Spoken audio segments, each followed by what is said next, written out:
principles that I have put together here for this program, you might want to jot down. You might want to go into your desk and just take out a little piece of paper. But I think if you practice them and look at them and see them, they come from someone who's had a burning desire, but has also been living a life in which I have felt independent of the opinions of others in terms of whether or not I should or shouldn't be doing that. There's something that I allow to consult myself, within myself, rather than looking outside to see if this is right or not. And so let me just I'll number them and I'll go through them and I'll give you some examples of them, and you decide whether they're to your liking and whether they work or not. The first of these principles came from a Vedantic scholar in the 10th century. His name was Tilopa.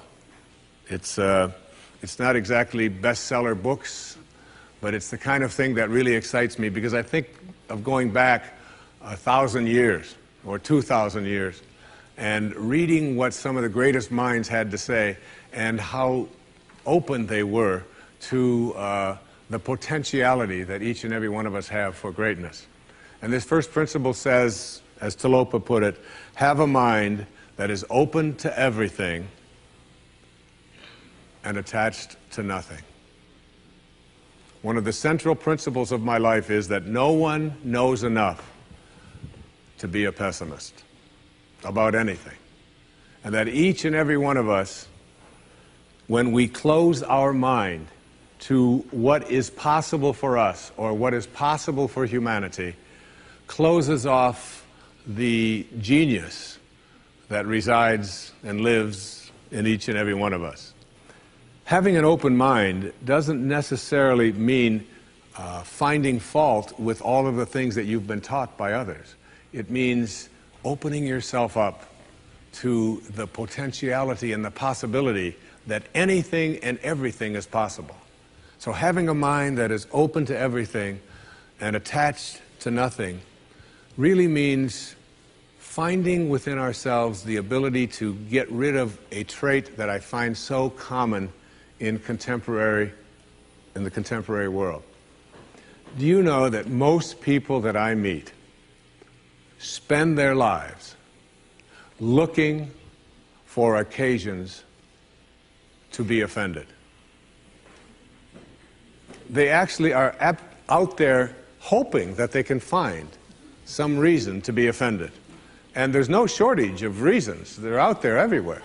The way this person dressed, what this person said, they turn on their TV, they hear the news, they're offended by this, someone used language that they didn't like, someone doesn't share the same customs that you, and people all day long. In fact, if you keep track tomorrow, you will find probably 100 reasons that you can go around being offended. But a mind that is open to everything and attached to nothing is a mind that says, I'm never looking for anything to be offended by. And that whatever anybody else out there has to say, my response to that is, that's an interesting point of view. I've never considered that before. I remember being interviewed for a morning television show, and the woman that was interviewing me said, how does it feel to be talking to audiences where people have all of these strange beliefs, these weird things that they come to? And it intrigues me, because one of the things that Emerson said is, in one of his very first essays, he says the first thing we have to say respecting what are called new views here in New England, where we are right now, is that they are not new, but the very oldest of thoughts cast into the mold of these new times. And that was in 1842. He was speaking about that. And this woman asked me the question, she said, doesn't it offend you that there's people out there and they're talking about people using crystals to heal somebody? And I remember my response. My response was that if I've got hemorrhoids and somebody out there is convincing me that crystals are going to heal them, I'm ordering crystal chairs. Why not? I mean, all you have to do is understand something called a placebo. And what is a placebo? It's nothing more than a convincing belief. If I hand you this pill and say this pill is going to cure your arthritis, and you take it and the pill is just a sugar pill, but your arthritis disappears, I'm into buying those placebos. Where can I get some of those placebos? And it's true of everything. And it's when you think about all the things that we enjoy and what our life is like, it took people who had a mind that wasn't closed to allow us to make the progress that we've made. Progress is impossible if you always do things the way you've always done things. But the other word in this, what Talopa said, is be attached nowhere. Be attached nowhere. Attachment really means I am deluding myself into a belief that if I can't have or if I can't do this or that thing, then somehow I am going to become immobilized. So an open mind that is detached. In my most recent book, in A Spiritual Solution to Every Problem, I have an observation. And it's an observation from Anthony DeMello, a man I respect enormously, a priest, who, in The Way to Love, puts it this way. Here's a great test for your relationships, especially the relationships that you're in with those whom you love, not your children, but your spouses and your lovers and so on. Try this test on for size. 1, I am not really attached to you at all. I am merely deluding myself into the belief that without you, I will not be happy.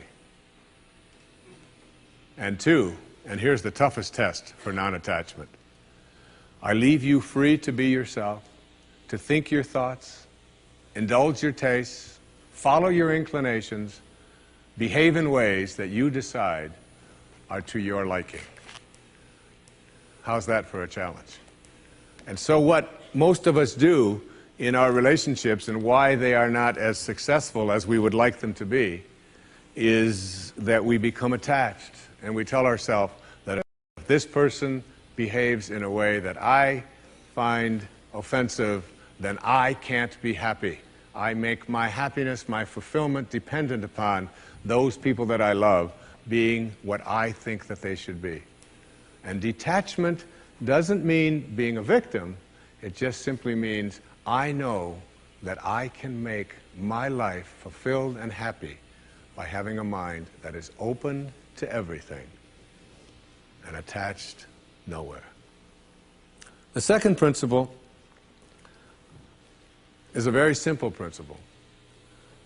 It says you can't give away what you don't have. Now, it sounds ridiculous, okay? But it's more than what meets the ear as you hear this. You can't give away what you don't have. People who are not good at giving away love can't give away love because they don't have it to give away. If I want to give you a dozen oranges, I can't give you those dozen oranges unless I go out and pick up 12 oranges someplace. Otherwise, all it is just empty rhetoric. And the same thing is true of virtually everything in your life. You can't give away love for others if you don't have love in here to give away. If what you have in here is contempt, if what you have in here is anger, if what you have in here is fear, then these are the things you're going to be giving away in your life. And I've often thought, and I really believe very strongly that there's a law, sort of a law in the universe. I call it the law of attraction. And the law of attraction is one that works like this. You get back from the universe, from the world, what it is that you put out there in the world. And if you're putting out there into the world that I am not worthy of attracting something beautiful into my life, that the universe will respond back to you with exactly that message. And there are people who come to me and who came to me for years when I had my own counseling practice and so on, and they would say to me, I just keep attracting the same kind of people, the same kind of events, the same kind of losers into my life. Why is that? Why do I keep doing that? And I keep attracting an absence of of abundance. I just can't seem to attract abundance into my life. I'm always behind the 8 ball. I'm never getting ahead. And I suggested to them, I said, did it ever occur to you that that's the very kind of message you're sending out to the world and out to the universe? That the ocean of abundance is there. And you can go to that ocean of abundance, and you can take a Mack truck, and you can fill it up 20 times a day, and take it out of there, and guess what? It doesn't impact at all the ocean of abundance. It doesn't even go down a zillionth of an inch. It's unlimited. Or you can go to the same ocean of abundance with a eyedropper, and you can just take this much out once a month and say, that's all that seems to be available for me. And the interesting thing for me is that when people go to this ocean of abundance, this unlimited world, all that I have is thine, it says in the holy books. All that I have is thine. It's all there for you. But if you believe inside that it's limited, that you can only get so much, that other people are going to get it before you do, then you'll find yourself creating that very same thing. And the even more interesting part about this, you can't give away what you don't have principle, is that if your message to the universe is gimme, gimme, gimme, which is a lot of people's message to the universe. I want this from you, I want that from you, please give me this, I have to have that. That's what their prayer is like, that's what their message is, and they say, I want this from the universe, gimme, gimme, gimme. The universe's response back to that kind of a mentality is exactly the same. The universe will say right back to you over and over again, gimme, gimme, gimme. And you'll find yourself never ever arriving, but always being in a state of striving, always feeling as if you're being neglected, never feeling as if you have enough, always feeling as if you're being shortchanged, because you're constantly under the pressure to give, to get back what the universe is demanding from you. And the interesting thing about all of this, the irony of this, is that if you shift that and you say to the universe, to the world, how may I serve? How may I serve? The universe's response back to you is, how may I serve you? How may I serve you? And it's very intriguing. When you take your energy and your attention off of what you are demanding from the world, and instead saying, what can I give to the world? And it's really the basis behind that very famous line of the President John Kennedy's inaugural address. Ask not what your country can do, ask what you can do for your country. And the irony of that is, and I've learned that in my own life, that when I stopped thinking about what was in it for Wayne Dyer and how much could I get, and I began to shift and say, how can I help you? How can I give to you? What can I do for you? And people who write to me, I send them something. When I encounter somebody that needs help of some kind, I'm very often just giving that to them. And then I find that it just keeps coming back into my life. And once I shifted that energy off of what can I have into what can I give, it seemed to me that the universe responded back with the very same message. What can I give to you? And the most incredible and wonderful and beautiful abundance has flowed into my life in every way that I can possibly think of. You can't give away what you don't have. So take a look at an inventory of what you do have. How much do you love yourself? How much kindness do you have in you? How much peace do you have in you? How much joy do you have in you? And if you're able to give that away as many times as you can in a given day, watch and see how much more of that continues to show up and come back in your life. Okay? The third principle is one of my very favorites. It's called, there are no justified resentments.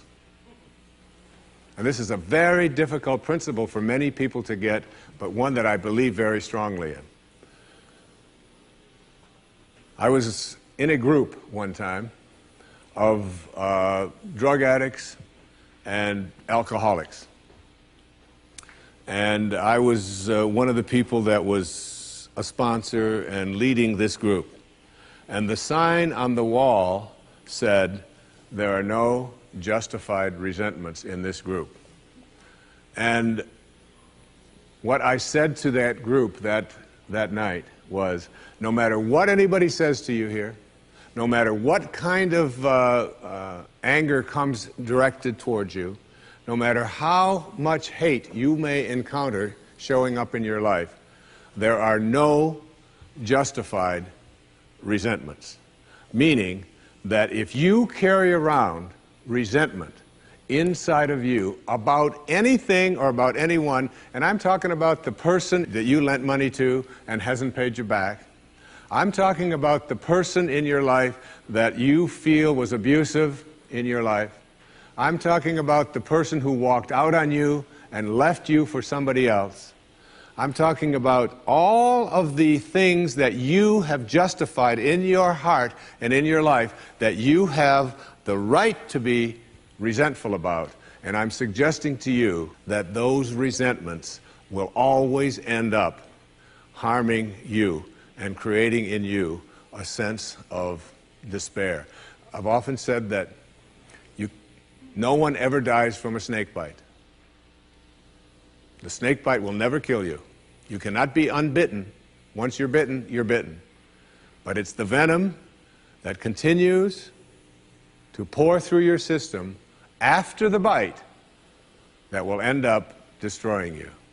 So now you have to take a look at all of the resentments that you may have in your life. And I'd like to suggest to you that I think there is a wonderful metaphor for this that I have created in my life for how to make this work. And I think that Regis Philbin is the one who's responsible for it, all right? My buddy Regis. There's a show called Who Wants to Be a Millionaire that has been popular all over the world. I'm in South Africa, it comes on, all right? I was in Australia, and they've got their own Australian version. And in Greece, they have the Greek edition of Who Wants to Be a Millionaire. And basically, this show has two levels that you have to get to. Now, the first level is the $1,000 level. And at the $1,000 level, you basically have to answer a question like, on your hand, you have some digits. Those digits on your hand are called your feet, your nose, your ears, your fingers. And everybody who ever goes on the show has this horrible dread that they're going to go out on one of those questions, right? So basically, in order to get to the $1,000 level, all you have to do is answer 5 pretty simple questions in order to get to the $1,000 level. Now, on this program, the $1,000 level for you in this metaphor means that you will leave with something if you get this. At least get this. This is the $1,000 level. You must send blame out of your life for any conditions of your life. Blame has to go. All right? Now, blame means if you're sitting there with a disease, you say, without guilt, it's mine, I take responsibility for it.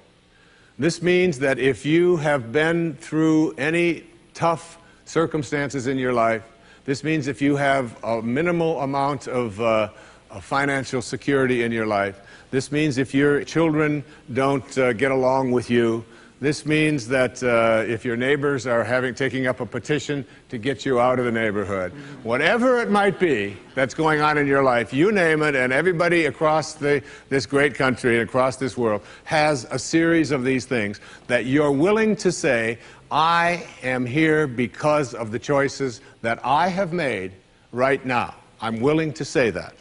Even though it's difficult, and we know it's really not your fault. We know really there's a lot of people out there who are really bad, all right? But you're willing to say no blame. That's the first level, all right? That's where you understand no justified resentment. And then on the Who Wants to Be a Millionaire show, there is what is called the $32,000 level. And the $32,000 level is not only an opportunity for you to walk away with a sizable amount of goodies, which you can walk away from tonight in this program, but it also is the door opener to multi-wealth. But you got to get to this in order to have an opportunity to move into these transcendent levels, all right? Millionaire spiritual status, all right? You got to get through these next 5 questions. And this $32,000 question, or level rather, comes to this. It came to me from a quotation that I used in the writing of a spiritual solution to every problem. I read a book that was written a couple of thousand years ago by Patanjali, the Yoga Sutras, the aphorisms of Patanjali. And one of those sutras, one of those aphorisms, observations that this brilliant man made almost 2,000 years ago was this. He said, if you become steadfast in your abstentions of thoughts of harm directed towards others, all living creatures will cease to feel enmity in your presence. Now this translates to blame, pretty basic, no more blame. I'm just not going to assign responsibility to other people for where I am, because now I have an opportunity to get rid of it. If I think someone else caused it, then I've got to wait for somebody else to change in order for me to get rid of it, and you might wait forever for that. But if I take responsibility for it, I can do something, including move on, which might be the most important thing to do. All right? But at the higher level, when there are no justified resentments, what you are doing is what St. Francis did, Francesco. What you are doing is you are at a place where you are sending love in response to hate. You are literally saying, no matter what comes my way, I am going to be steadfast in my abstention of thoughts of harm directed toward others. I'm going to work hard at, no matter what comes my way, having it come out of me what I want to come out of me, and that is love, and that is a higher energy. And if you can get to that level, Patanjali said, all living creatures will cease to feel enmity in your presence. I have a little girl, a precious little girl. I have 6 precious girls and 2 precious sons, but I have a little girl who is almost 12. And she loves animals like no one I've ever met in my life. I mean, her whole life revolves around animals. And when we walk in the woods, butterflies avoid me, fly away from people around, and they come and they land right on her arm, and it happens all the time. All living creatures, she couldn't have a thought of harm directed towards any living creature. And Patanjali said to us, all living creatures will cease to feel fear or enmity or anger in the presence of those who can send love in response to hate. That's what I mean when I say there are no justified resentments. What I'd like to do, I'd like to share a little story here with you. It's a very tender story. It was sent to me by someone who sends me beautiful things in the mail. And I call it the Teddy story. And I'd like to read this to you, if I can do it without tearing up. And this story illustrates this as well as anything I've ever seen. There's a story many years ago of an elementary school teacher. Her name was Mrs. Thompson. As she stood in front of her 5th grade class on the very first day of school, she told the children a lie. Like most teachers, she looked at her students and said that she loved them all the same. But that was impossible, because there in the front row, slumped in his seat, was a little boy named Teddy Stoddard. Mrs. Thompson had watched Teddy the year before and noticed that he didn't play well with the other children, that his clothes were messy, and that he constantly needed a bath. Teddy could be unpleasant. It got to the point where Mrs. Thompson would actually take delight in marking his papers with a broad red pen and making bold X's and then putting a big F at the top of his papers. At the school where Mrs. Thompson taught, she was required to review each child's past records, and she put Teddy's off until last. However, when she reviewed his file, she was in for a surprise. Teddy's first grade teacher wrote, "Teddy is a bright child with a ready laugh. He does his work neatly and he has good manners. He's a joy to be around." His second grade teacher wrote, "Teddy's an excellent student, well liked by his classmates, but he's troubled because his mother has a terminal illness and life at home must be a struggle." His third grade teacher wrote, "His mother's death has been hard on him. He tries to do his best, but his father doesn't show much interest and his home life will soon affect him if steps aren't taken." Teddy's fourth grade teacher wrote, "Teddy's withdrawn and doesn't show up much interest in school. He doesn't have many friends and sometimes he even sleeps in class." By now, Mrs. Thompson realized the problem and she was ashamed of herself. She felt even worse when her students brought her Christmas presents wrapped in beautiful ribbons and bright paper, except for Teddy's. His present was clumsily wrapped in heavy brown paper that he got from the grocery bag. Mrs. Thompson took pains to open it in the middle of the other presents. Some of the children started to laugh when she found a rhinestone bracelet with some of the stones missing and a bottle that was 1/4 full of perfume. But she stifled her children's laughter when she exclaimed how pretty the bracelet was, putting it on and dabbing some of the perfume on her wrist. Teddy Stoddard stayed after school that day just long enough to say, "Mrs. Thompson, today you smell just like my mom used to." After the children left, she cried for at least an hour. On the very day, she quit teaching reading, writing, and arithmetic, and instead, she began to teach children. Mrs. Thompson paid particular attention to Teddy.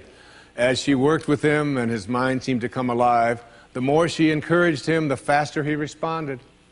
By the end of the year, Teddy had become one of the smartest children in the class, and despite her lie, became one of her teacher's pets. A year later, she found a note under the door from Teddy telling her that she was still the best teacher he ever had in his whole life. 6 years went by before she got another note from Teddy. He then wrote that he had finished high school third in his class, and she was still the best teacher he ever had in his whole life. 4 years after that, she got another letter saying that while things had been tough at times, he stayed in school and stuck with it, and would soon graduate from college with the highest of honors. He assured Mrs. Thompson that she was still the very best and favorite teacher he ever had in his whole life. Then 4 more years passed, and yet another letter came. This time he explained that after he got his bachelor's degree, he decided to go a little further. The letter explained that she was still the best and favorite teacher he ever had, but now his name was a little longer. The letter was signed Theodore F. Stoddard, M.D. But the story doesn't end there. You see, there was yet another letter that spring. Teddy said he'd met this girl and was going to be married. He explained that his father had died a couple of years ago, and he was wondering if Mrs. Thompson might agree to sit in the place at the wedding that was usually reserved for the mother of the groom. Of course, Mrs. Thompson did, and guess what? She wore that bracelet, the one with the several rhinestones missing, and she made sure she was wearing the perfume that Teddy remembered his mother wearing on their last Christmas together. They hugged each other, and Dr. Stoddard whispered in Mrs. Thompson's ear, "Thank you so much for making me feel important and showing me that I could make a difference." Mrs. Thompson came with tears in her eyes and whispered back, "Teddy, you have it all wrong. You were the one who taught me that I could make a difference. I didn't know how to teach until I met you." Isn't that a beautiful story? Yeah.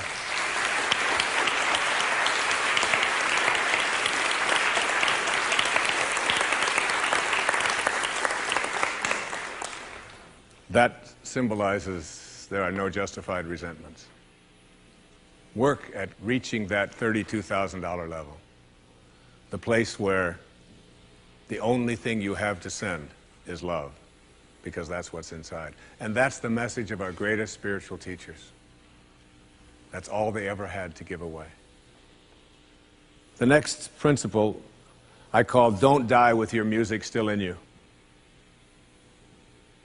And who better to quote than Thoreau right here in Concord when he talked about some of us hear a different drummer and we must march to the music that we hear. But all of you, everybody watching, everybody here in this beautiful parish, All of you have some music playing. And all of you have a heroic mission. There's no accidents in this universe. We all show up here with a purpose. There's an intelligence that is a part of everything and everyone, and all of us are connected to it. And too many of us are afraid to listen to that music and march to it. You out there, I know you have a book you wanted to write. I know there's a composition you wanted to compose. I know there's a song you want to sing someplace. Maybe you want to raise horses out in Montana. Or maybe you want to open up an ice cream shop on Cape Cod. Who knows what it may be? Maybe you just want to travel and see the world. Maybe you want to go into a relationship with someone but you've been afraid to, but your heart says it's the right thing to do. All of us feel something. And in Leo Tolstoy's famous novel, The Death of Ivan Ilyich, he asks this question that would be terrifying to me.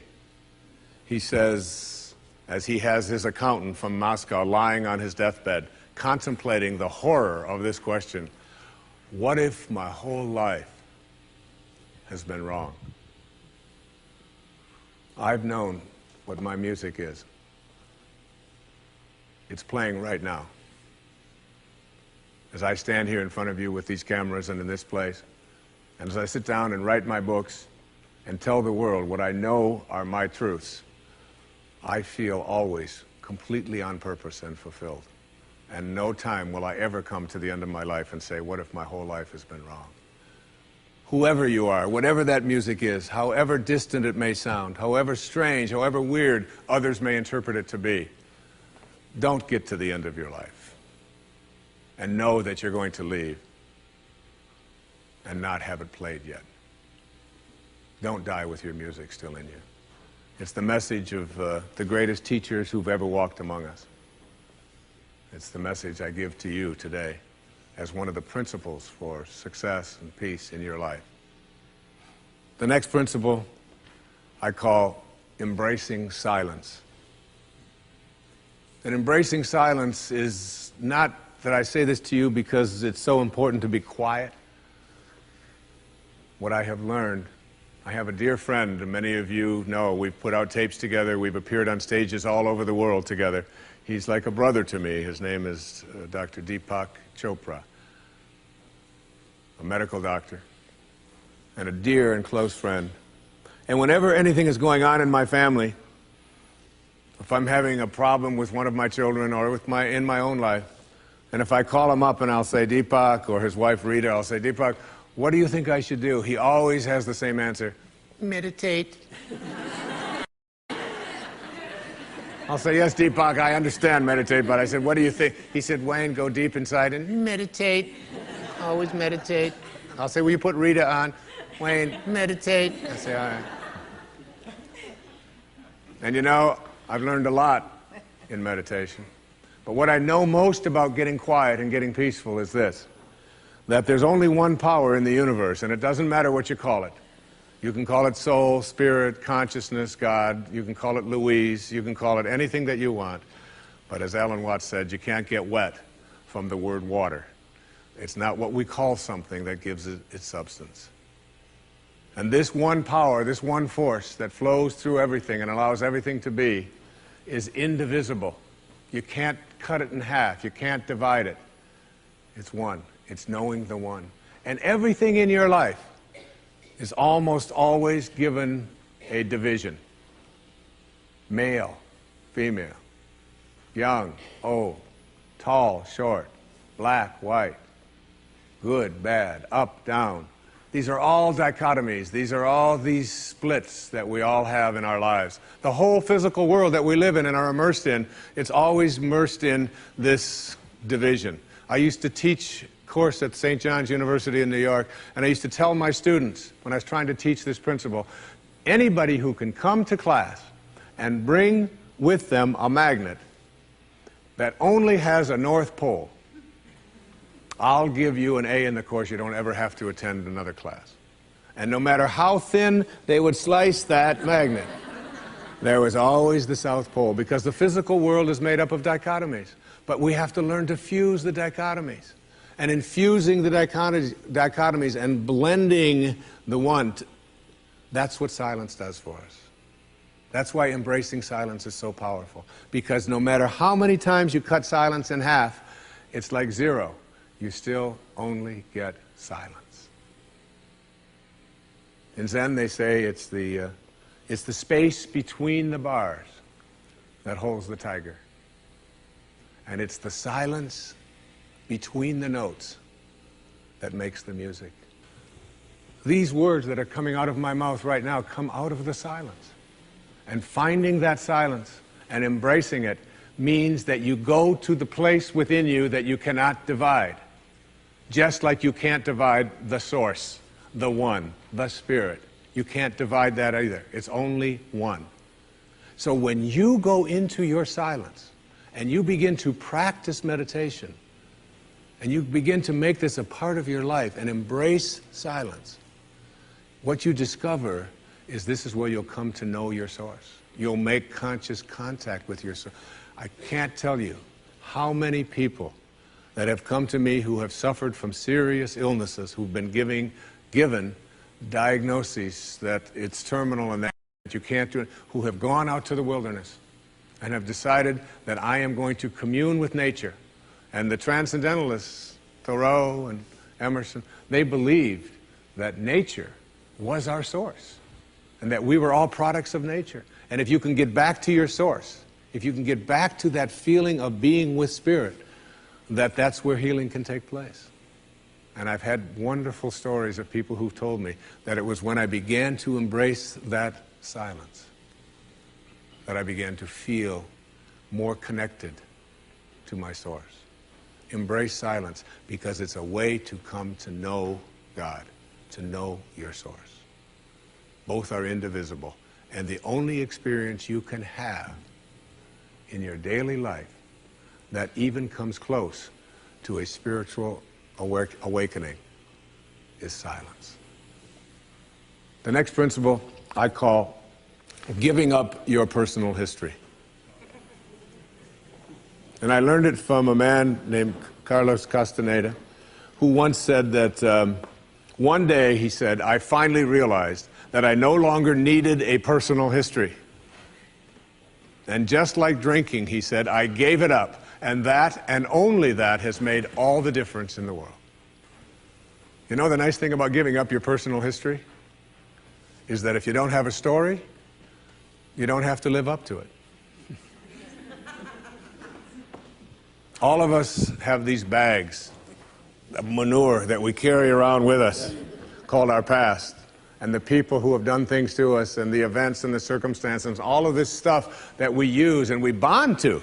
And we bond ourselves to these wounds of our past, and we identify ourselves on the basis of these wounds. And every once in a while we set it down and we reach in there and we smear it all over ourselves. And then we wonder, why does my life smell so bad? I don't understand this. When in fact, the now, this moment, merging yourself into the now means that you may have been in a relationship. I had a woman from Holland who came over to see me whose husband had left her after 25 years. She had 4 children, and she just had been on the verge of suicide.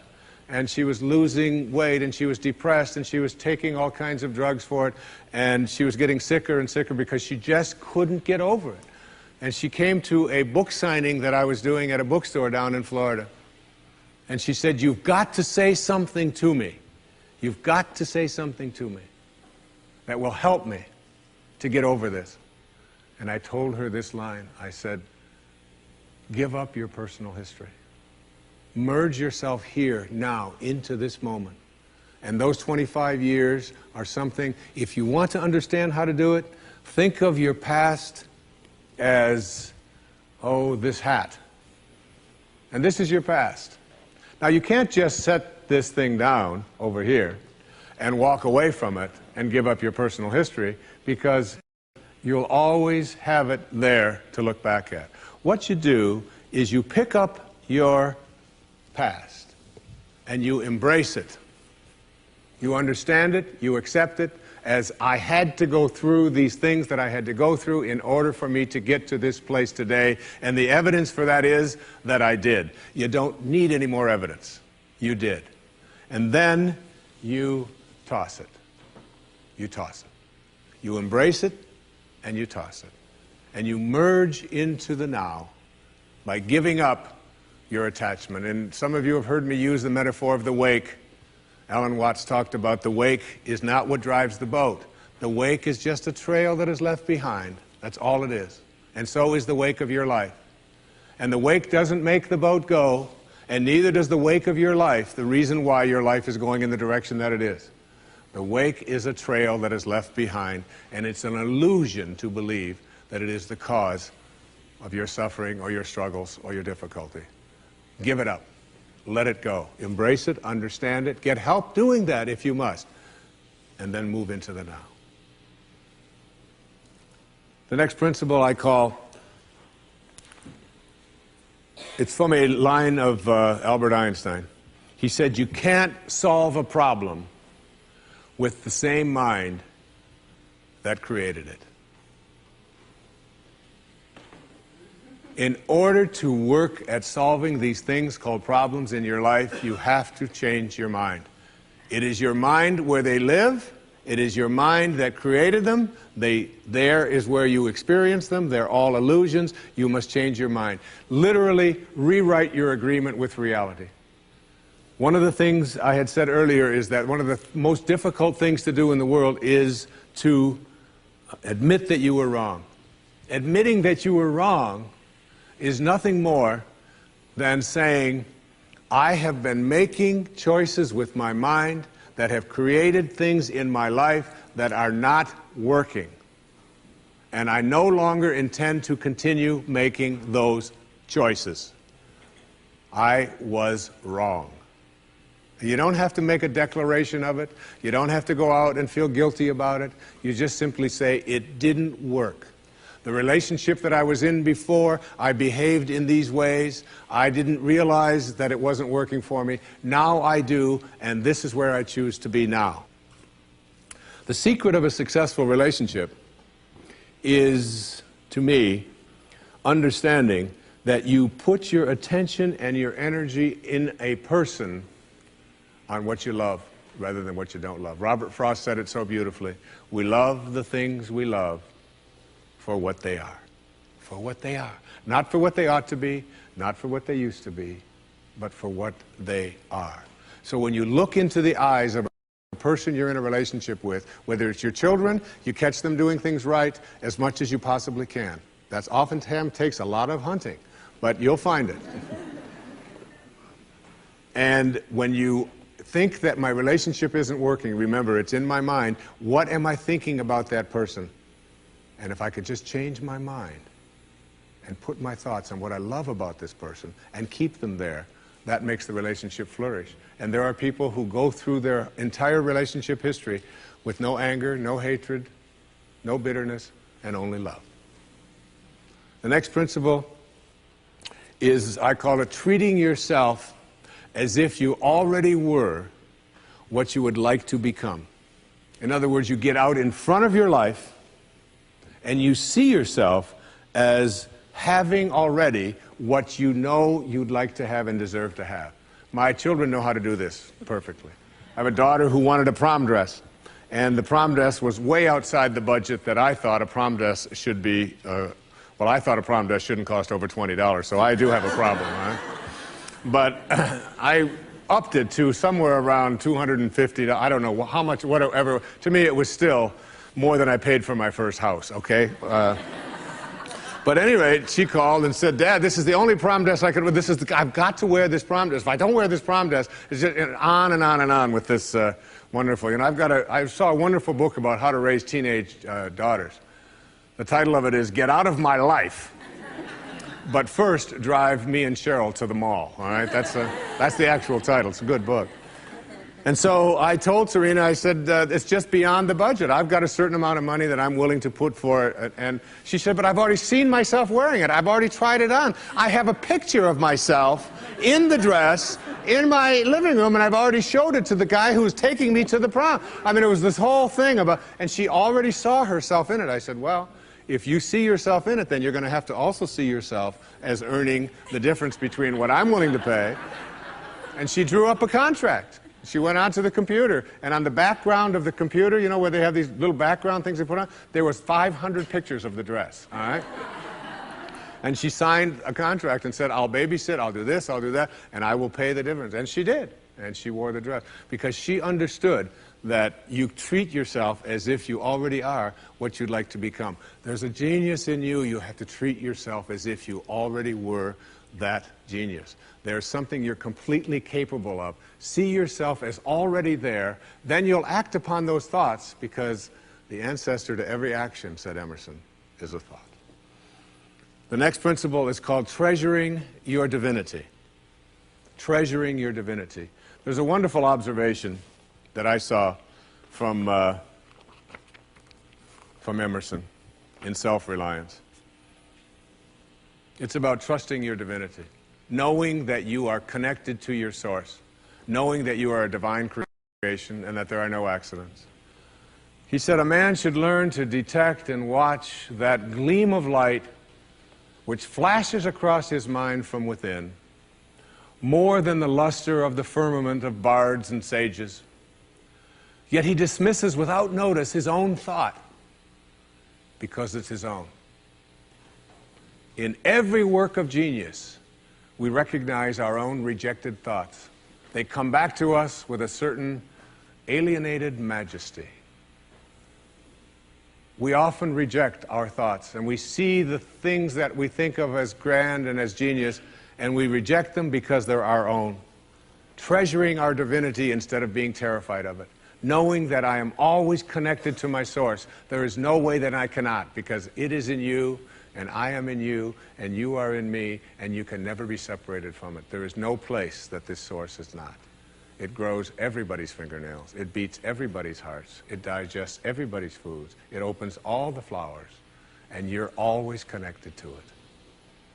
And finally, the last principle I call wisdom is avoiding all thoughts which weaken you. You know, every thought has an energy, just like everything else in the universe. And if you have a thought of shame, it will weaken your muscles. And what is your heart but a muscle? If you raise a child to believe in shame and feel ashamed of themselves, every time they think that shameful thought, they will be weakened. And if you have a thought of fear, and if you have a thought of stress, and you have a thought of anguish and anxiety, all of these thoughts and many more are the thoughts that will always weaken you. When you are having a thought that you know is disempowering you, shift it. Shift it to one that is empowering rather than disempowering. And the thoughts that empower are thoughts of neutrality and willingness and love, and ultimately thoughts of divinity. And when you see a troubled person who is out there struggling at the highest level of unity consciousness or God consciousness or spiritual consciousness, you recognize yourself in all that you see. There, but for the grace of God, go I. And I am connected to that person. Changing your thoughts. I appeared on the Tonight Show many years ago, several times, quite a few times. And I remember coming home from the Tonight Show, and I was walking along the beach, and they had taped the show the night before, and I was out for a walk, and a woman who lived in the Northeast stopped me, and she said, "Didn't I see you last night on the, how could you be here?" I said, "Well, I flew the red eye, and I was walking along." And she said, "You know, we're moving down here." She said, "What are the people like here? What's it like?" And I said to her, I said, "Well, what are they like where you live?" She said, "Well," she said, I live in a very big city." And she said, "They're very pushy. And people are not very kind. And they don't have time for you." And she said, "It's really not very pleasant." She said, "That's one of the reasons I'm leaving there." I said, well, that's pretty much what you're going to find here. That's basically what the people are like here. On the way back on the same day, someone else who had seen me the night before on The Tonight Show, who had lived in the Midwest, stopped me and asked me almost the same question. She said, you live here? I said, yes. She said, well, my husband and I are moving here and we're looking for a school. She said, what are the people like here? What's it like here? I said, what are they like in Chicago where you live? She said, it's the Midwest. She said, people are very friendly, they're open, they open their homes to you, they're very loving, they're very kind. She said, it's a wonderful place. She said, I love that, I'm going to really miss that. I said, that's pretty much what you're going to find here. It's what you expect, it's what you think about that expands. It's what Emerson taught us. The ancestor to every action is a thought. Change your thoughts, and you change your world. Change your expectations, and you change around what you begin to manifest and see showing up in your life.